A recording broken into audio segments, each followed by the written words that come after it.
आज का टॉपिक है आपका मेल रिप्रोडक्शन सिस्टम, जो इस बार के लिए 10th और 12th दोनों के लिए सबसे बेस्ट है 2024 के लिए। तो इस वीडियो में हम आपको मेल रिप्रोडक्शन सिस्टम के बारे में बताएंगे। तो देखिए, मेल रिप्रोडक्शन सिस्टम में हम लोग बहुत सारे टॉपिक्स जानेंगे, जैसे कि आपका है विरिसन यानी टेस्टिस क्या होता है, अधिविरिसन यानी इपिडिडिमिस क्या होता है, आपका शुक्रवाहिका यानी वैस डिफरेंट क्या होता है, पुरस्थ ग्रंथि यानी प्रोस्टेट ग्लैंड क्या होता है, सीसन यानी पेनिस क्या होता है। इन सारे पॉइंट के बारे में क्या करेंगे, विचार करेंगे। तो सबसे पहले हम लोग देखते हैं विरिसन। अब देखिएगा कि मानव में दो विरिसन की संख्या जो होती है दो होती है। ये आपका ये जो गोलाकार रचना है ये आपका विरिसन है, ठीक है। विरिसन जिसके विरिसन जो होता है इसके तीन भाग होते हैं। पहला भाग विरिसन हो, ये तो खुद होता है। दूसरा भाग इसके बाहरी में एक आवरण होते हैं जिससे जो इसको सुरक्षा प्रदान करता है, इसको हम लोग इपिडिडिमिस बोलते हैं। क्या बोलते हैं बाबू? इसको हम लोग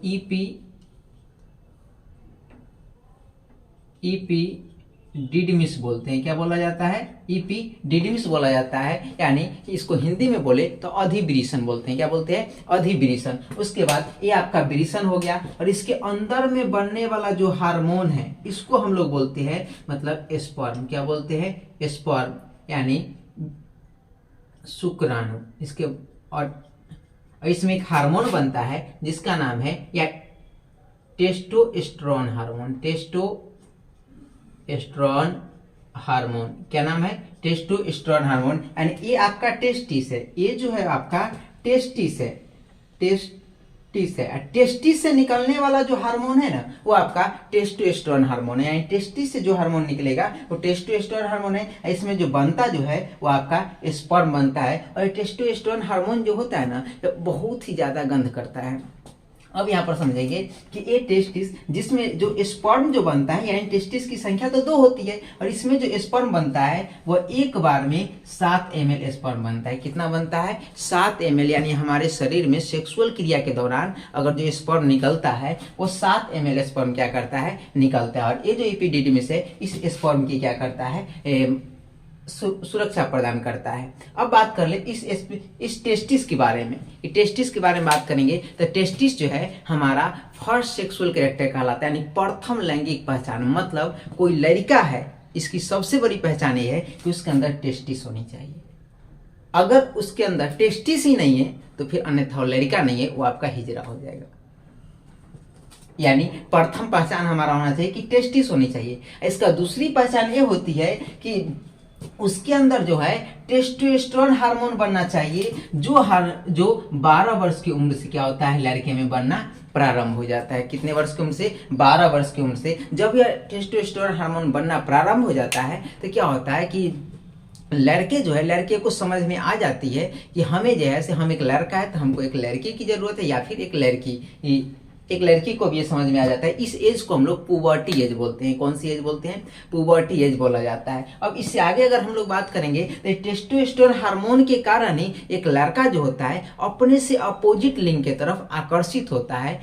अपने से अपोजिट लिंग के तरफ वो क्या करता है? आकर्षित होता है। और इस हार्मोन के बनने से क्या होता है कि हमारी दाढ़ी मूछे जो होती है लहराने लगती है, हमारा आवाज जो होता है भारी हो जाता है, फटा हुआ स्पीकर की तरह। कंठ में जो है से यहाँ पर एक लोला टाइप का निकल जाता है। यानी ये सब उसकी पहचान। शरीर में अन्य जगह बाल आना चालू हो जाता है। यानी ये सब इस टेस्टोस्टेरोन हार्मोन की वजह से ही होता है। अगर सोचिए कोई लड़का 25 साल 30 साल का हो गया है और उसका अभी तक सही से दाढ़ी नहीं आई है या मूछ नहीं आ रहा है तो समझ जाइए कि उसके अंदर टेस्टोस्टेरोन हार्मोन जो है बहुत कम मात्रा में बन रहा है। तो ऐसे में उसे डॉक्टर से जितना जल्द हो सके सलाह लेनी चाहिए। अब तो ये आपका हो गया टेस्टिस। यानी टेस्टिस में बनने वाला हार्मोन जो होता है टेस्टोस्टेरोन। और टेस्टिस जो है हमारा फर्स्ट सेक्सुअल कैरेक्टर है, और टेस्टोस्टेरोन जो है हमारा सेकेंडरी सेक्सुअल कैरेक्टर है। यानी सेकेंडरी सेक्सुअल कैरेक्टर यानी द्वितीयक पहचान है। अब ऐसा भी हो सकता है किसी आप देखे होंगे किसी मतलब तीसरे पर्सन जैसे हिजरा को उसमें देखे होंगे कि उसकी दाढ़ी मूछें रहती है, तो फिर वो है कैसे? तो उसमें उसकी द्वितीयक पहचान है, टेस्टोस्टेरोन है उसकी द्वितीयक पहचान, लेकिन फर्स्ट सेक्सुअल कैरेक्टर नहीं है। अब फर्स्ट सेक्सुअल कैरेक्टर की वजह से वो क्या होता है? अपने से अपोजिट लिंग की तरफ क्या होता है? आकर्षित होता है। एंड ये आपका टेस्टिस रहा। टेस्टिस के बाहर जो आवरण होता है वो उसको हम लोग इपिडिडिमिस बोलते हैं, जो इसको सुरक्षा प्रदान करता है। और इसकी जो है इसके अंदर जो स्पर्म बनता है वो वह स्पर्म एक बार में सेक्सुअल क्रिया के दौरान 7 ml निकलता है, 7 ml, जिसकी जीवन काल जो होती है 20 मिनट तक होती है। यानी वह स्पर्म जो है 20 मिनट तक जिंदा रह सकता है, 20 मिनट के बाद वह क्या कर जाता है, मर जाता है। और ये जो है टेस्टिस, यही हमारा क्या होता है, मुख्य रिप्रोडक्शन सिस्टम है। ये पेनिस जो है, पेनिस हमारा मुख्य रिप्रोडक्शन सिस्टम नहीं है। पेनिस का काम है सिर्फ क्या करना, यूरिन को बाहर निकालना, और पेनिस का दूसरा काम है सेक्सुअल क्रिया में भाग लेना। यही दो काम। पेनिस हमारा मुख्य रिप्रोडक्शन सिस्टम नहीं, हमारा मुख्य रिप्रोडक्शन सिस्टम जो है वह अपना क्या है कि टेस्टिस है। अब इसके बाद बात करेंगे तो इसको हम लोग बोलते हैं वैस डिफरेंस। क्या बोलते हैं, वैस डिफरेंस। यानी हिंदी में कहते हैं इसको, क्या कहते हैं बाबू, शुक्रवाहिका। क्या कहते हैं, शुक्रवाहिका। इससे पहले हमने अधिविरिसन बता दिया, विरिसन बता दिया, शुक्रवाहिका कहते हैं। अब शुक्रवाहिका के क्या होता है, इसका मुख्य काम है कि यह क्या करता है कि टेस्टिस और पेनिस दोनों के बीच जोड़ने का काम करता है। यानी टेस्टिस में बना हुआ जो हार्मोन्स है, जो स्पर्म है, उस स्पर्म को ले जाकर के पेनिस में क्या कर देता है, पहुंचा देता है, या पेनिस में क्या कर देता है, पहुंचा देता है। अब समझिए कि ये वैस डिफरेंस जो होता है, जिसको हम लोग बोलते हैं मतलब शुक्र वाहिका। अब यहां पर एक चीज और फोकस करेंगे कि ऊपर में जो है ब्लैडर है, जिसमें क्या है, बड़ी यूरिन भरा हुआ है। क्या भरा हुआ है बाबू, यूरिन भरा हुआ है। यानी यहां से जो यूरिन आ रहा है और इधर से जो स्पर्म जा रहा है, दोनों का रास्ता आगे चल के एक ही है। तो अब ये चीज हम समझेंगे कि आखिरकार किस समय स्पर्म निकलता है और किस समय यूरिन निकलता है। तो देखिएगा यहाँ पर क्या है, देखिए यहाँ पर क्या है कि एक प्रोस्टेट ग्लैंड होता है, प्रोस्टेट ग्लैंड होता है। क्या होता है, प्रोस्टेट ग्लैंड, जिसको हिंदी में कहते हैं हम लोग पुरस्थ ग्रंथि। हिंदी में क्या कहते हैं, पुरस्थ ग्रंथि। ये प्रोस्टेट ग्लैंड को जो होता है माइंड के अनुसार कंट्रोलेशन होता है। जे अगर स्पर्म बाहर आ रहा है तो यूरिन के मार्ग को बंद कर देता है। अगर जो है से आपका यूरिन बाहर आ रहा है तो फिर क्या कर देता है, ये स्पर्म के मार्ग को बंद कर देता है। यानी प्रोस्टेट ग्लैंड का यही काम है। अब प्रोस्टेट ग्लैंड जो होता है से मतलब एक दरवाजा की तरह है। जब ज्यादा हस्तमैथुन क्रिया किया जाए तो ज्यादा हस्तमैथुन क्रिया करने से क्या होता है, प्रोस्टेट ग्लैंड कमजोर हो जाता है। जब कमजोर हो जाता है तो वैसे इंसानों में देखिएगा, जब रात में सोए हुए भी रहेंगे तो क्या होता है कि स्वप्न दोष जिसको बोल उसका स्पर्म जो होता है बाहर आते रहता है, या पेशाब जो होता है बूंद बूंद गिरते रहता है। कब, जब जो है उसका प्रोस्टेट ग्लैंड कम हो जाता है, कमजोर हो जाता है। तो ऐसे में क्या करनी चाहिए, इसमें ज़्यादा कोई बड़ी अथी है नहीं, हम लोग डॉक्टर से सलाह लेंगे तो फिर ये बीमारी भी क्या हो जाती है, दूर हो जाती है। उसके बाद बात करेंगे ये जो आपका वैस डिफरेंट है, शुक्रवाहिका जो है, ये क्या करता है, स्पर्म को यहाँ से ले जाकर के पेनिस में रख देता है। अब ये जो यहाँ से यहाँ तक ले जाता है, जो इसको हम लोग बोलते हैं वैस डिफरेंट शुक्रवाहिका। जब क्या किया जाता है, खास तौर से देखिएगा आप, ये अपने गांव समाज में एक खस्सी होता है और एक बोतू होता है।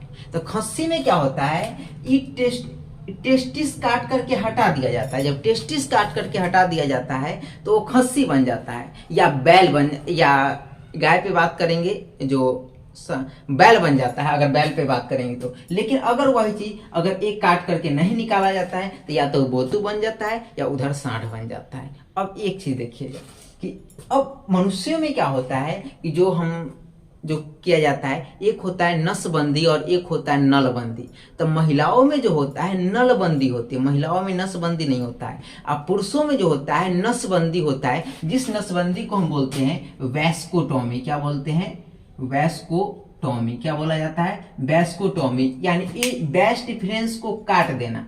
जैसे कि देखिएगा हमारे गांव समाज में कि जो दंपति होते हैं, मतलब जो एक पुरुष और महिला जो शादीशुदा है, उसमें महिलाओं को क्या कर दिया जाता है, बच्चा बंद होने वाला ऑपरेशन करा दिया जाता है। अगर महिलाओं को न कर, मतलब दोनों में से किसी एक का कराना पड़ता है। एंड जो महिलाओं में, जब वो आपको फीमेल रिप्रोडक्शन सिस्टम में बताएंगे, जब महिलाओं को किया जाता है तो उसको हम लोग क्यूबैकोटोमी बोलते हैं। जब अगर महिला को ना करा करके, अगर महिला ज़्यादा कमजोर है, वह सहने लायक नहीं है ऑपरेशन, तो हम लोग क्या करते हैं, पुरुषों को करा देते हैं। तो पुरुषों में क्या होता है कि नस जो होता है ना, इसको काट दिया जाता है। यानी नस को काट दिया जाता है, ये हटाया नहीं जाता है, सिर्फ काट दिया जाता है। काट देने से क्या होता है, स्पर्म इससे तो निकलेगा लेकिन यह पेनिस तक नहीं पहुंच पाएगा और इसके अंदर लाइसोसोम इसको क्या करेगा, मार करके खत्म कर देगा। अब समझिए लेकिन अगर और ई काट देगा ना तो इसके अंदर टेस्टिस रहेगा तो फिर वो उसी तरह से सेक्सुअल क्रिया में भाग ले सकता है। लेकिन अगर पूरा काट करके ही हटा देंगे तो फिर उसको अपने से अपोजिट लिंग से कोई मतलब ही नहीं रहेगा, यानी काट करके हटा। जैसे देखिए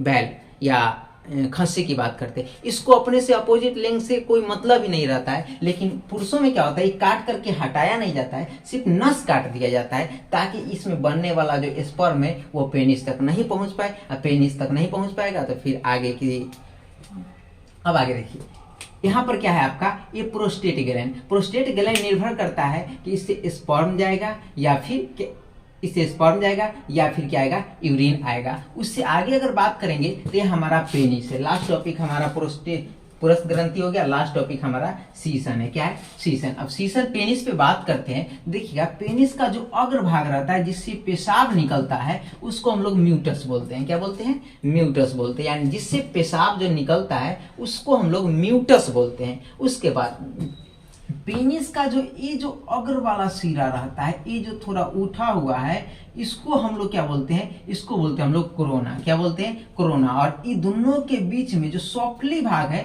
उसको हम लोग ग्लैंस बोलते हैं। क्या बोलते हैं, ग्लैंस बोलते हैं। उससे थोड़ा सा आगे जो कुछ चमड़ा रहता है, मतलब जो स्किन वगैरह रहता है उसको फोरेस स्किन बोलते हैं। और आगे का भाग जो है यहाँ पर का, ये आपका शेफ्ट कहलाता है, जो काफी नॉर्मल होता है। यहाँ पर का जो भाग होता है पेनिस का वो काफी नॉर्मल होता है, एकदम मुलायम होता है। उससे थोड़ा सा आगे का जो होता है थोड़ा सा इससे थोड़ा हार्ड होता है, जिसको हम लोग फॉरेंस स्किन बोलते हैं। और यहाँ पर का जो भाग होता है इसको ग्लैंस बोलते हैं। जिस मार्ग से पेशाब निकलता है ना उसको हम लोग म्यूटस बोलते हैं। क्या बोलते हैं, म्यूटस बोलते हैं। तो अब क्या है कि पांचों टॉपिक, विरेचन, अधिविरेचन, शुक्रवाहिका, पुरुष ग्रंथि और सीसन, ये टोटल मैंने आपको क्या किया बता दिया। आप आसानी से क्या कर सकते हैं, वीडियो को रोक रोक करके सबके बारे में लिख सकते हैं। लिखना होगा तो क्या लिखेंगे, तो विरेचन के बारे में लिखेंगे कि नर जनतंत्र का वह भाग जो अंडरूपित होती है विरेचन कहलाता है। इसकी संख्या एक जोड़ी होती है, यानी इसकी संख्या कितनी होती है, 2 होती है। जो नर जनतंत्र का मुख्य रिप्रोडक्शन सिस्टम है, यानी फर्स्ट सेक्सुअल कैरेक्टर, यानी प्रथम लैंगिक पहचान। और इसी के द्वारा मानव क्या होता है, सेक्सुअल क्रिया में भाग लेता है। दूसरा हमारा टॉपिक है अधिविरेचन। अधिविरेचन के बारे में लिखेंगे तो नर जनतंत्र का वह भाग जो शुक्राणुओं को जमा करता है अधिविरेचन कहलाता है।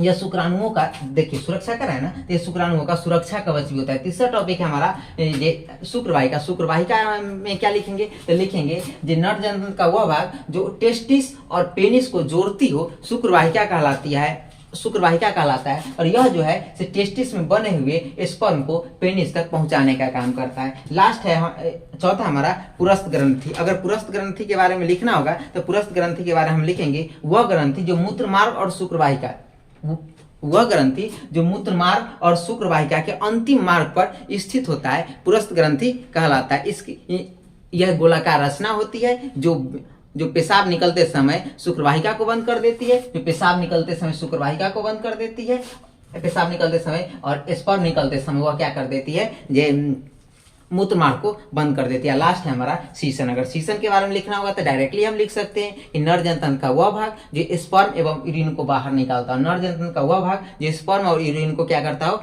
बाहर निकालता हो, सीसन कहलाता है। यह एक मांसल रचना होती है। सीसन जो होती है बाबू एक मांसल रचना होती है जो स्पर्म को मादा के जननांग अंग तक क्या करता है, पहुंचाता है, जिसके फलस्वरूप निषेचन की क्रिया होती है। यानी पांचों टॉपिक को आप आसानी से क्या कर सकते हैं, लिख सकते हैं। पहले मैंने समझा दिया है, बाद में लिखना क्या है ये चीज मैंने बता दिया। आप वीडियो को रोक करके क्या कर सकते हैं, इसे लिख सकते हैं। अगर वीडियो अच्छा लगा हो तो लाइक, सब्सक्राइब और शेयर करें।